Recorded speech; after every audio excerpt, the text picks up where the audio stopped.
Hey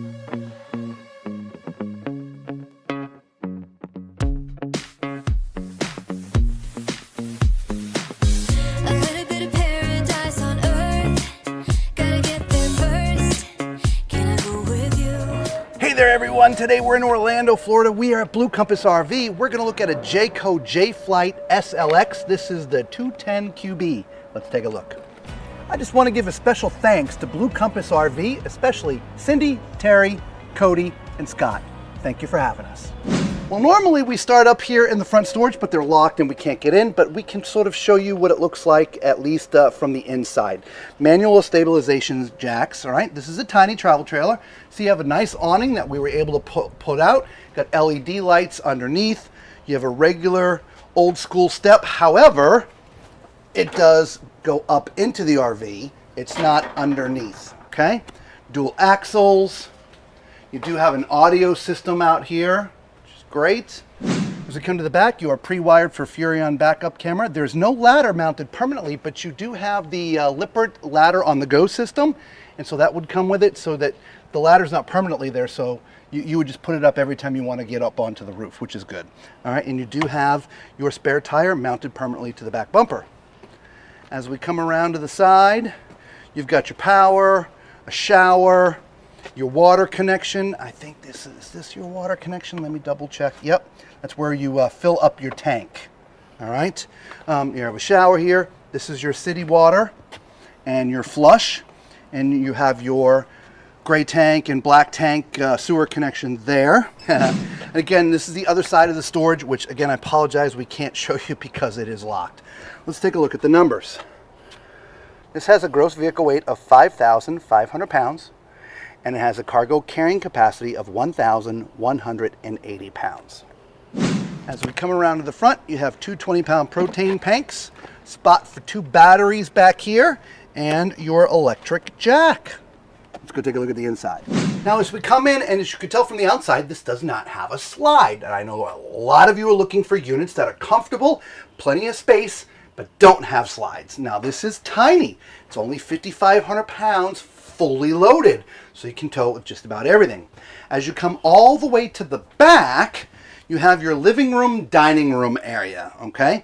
This is a little sofa that is also a jackknife, so it just folds down like this and becomes a bed, all right? But as a sofa, it's pretty comfortable, guys, and it does have this pull down here that's got a couple cup holders.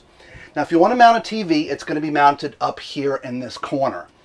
Right, so it's in a pretty good place if you're watching it from the sofa. This is a traditional sort of RV dinette. You could put 4 people there, but they'd have to be, you know, small, like you can see from my size. If I was squeezed all the way in here. All right, so, I mean, it's not bad. It'd be a little tight for 4 adults, but mom, dad, and a couple kids, not too bad. This does become a bed as well. All right, so then we turn around, we sort of went through it to get here, but your kitchen is sort of a galley style kitchen. Yeah, it's nice. You've got a little bit of countertop space here. When this is closed, you also can use that as countertop space. I don't think there's a flip up. No, there isn't. So we've got a 3-burner stove. We actually have an oven in this unit. Mini oven. Yeah. And some storage underneath. Nice. Also, underneath the sink, we have a little bit more storage as well as some drawers. It actually goes all the way back in there. Yeah, right? Now, above, we have some cabinetry here, and right next to that, we have a microwave. There's also some more cabinets over the dinette. Just open that, oops, and there's more cabinets here. Mm-hmm. Okay. Now, audio system, by the way, is right here. Okay. We talked about it being outside, but there's audio here inside the unit as well. Perfect. Now, on the other side, cabinets above the bed. Yeah, and then we've got a little pantry here. Nice. Solid. Right? So actually there's a lot of storage in here. There is. Yeah.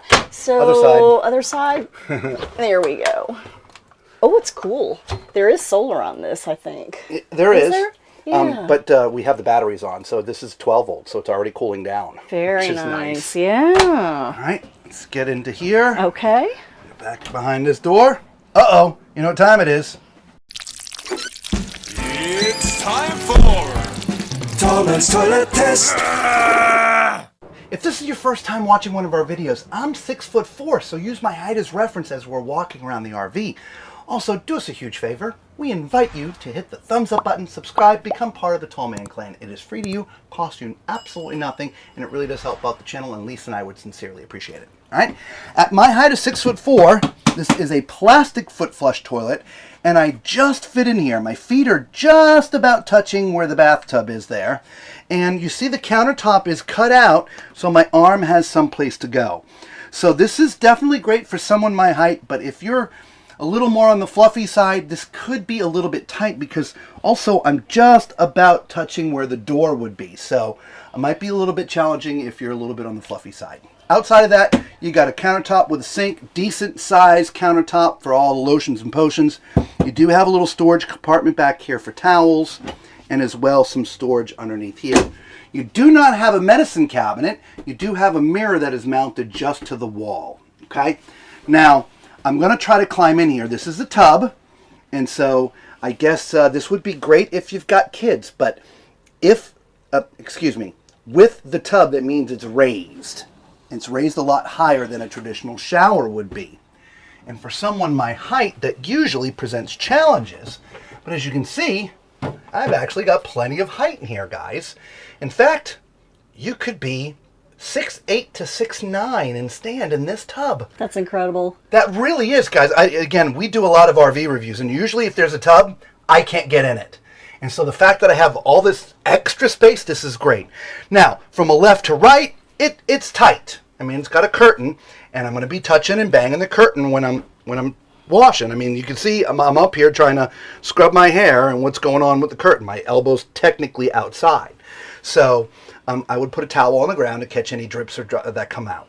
Other than that, it's, you know, you've got 3 shelves, and the shower head's a little bit low. I'm going to have to bend down to get it. They could raise it a little bit. But surprisingly nice for someone my height. All right, let's go take a look at the bedroom. Now, the bedroom is just to the right of the door when you came in. Obviously, here's the door. All right, it does have a curtain to close off for privacy if you have kids and they're sleeping up front. Now, let's take a measurement on this bed, Lisa. All right. I'm not sure this is residential. I'm thinking it's an RV queen. I do have 60. Okay. Uh-oh. What are we doing? Oh, 60 by 70. It's tough to tell, but I think it's 74. Okay. So if you were to put a queen in here, which is 80, you're going to have a tough time walking, you know, around, but you could actually do it, okay? But technically this is an RV queen. Now you do have storage underneath, and I was talking about the storage outside. See where that wall is? That is the storage for the outside. In fact, if you go to the right of the bed, that whole compartment there, that goes straight through all the way to the other side. So there's definitely a ton of storage from the outside. We just couldn't open the door to access it to show you, okay? Now, you do have cabinetry there with some shelves. On this side, it is hanging. There you go. And then, of course, you have room up here as well. If you want to mount a TV in the bedroom, you can do that right there. So not a bad design for a tiny travel trailer, Lisa. No, I really like this. It's got room. I would say this would be comfortable for vacation for a Yeah. family of 4. Yeah, I would agree. I like the way the living area and the dinette are combined, so you Yep. have all this extra entertaining space, if you will. Right. Plus, Family it space. becomes a bed real easy. Just flip it Yes. down. Same Yes. thing with this. Yes. So there you go. Let us know what you think of this design and this travel trailer. All right. Leave it in the comments below. We want to hear from you. Until we see you all again on the road, be safe.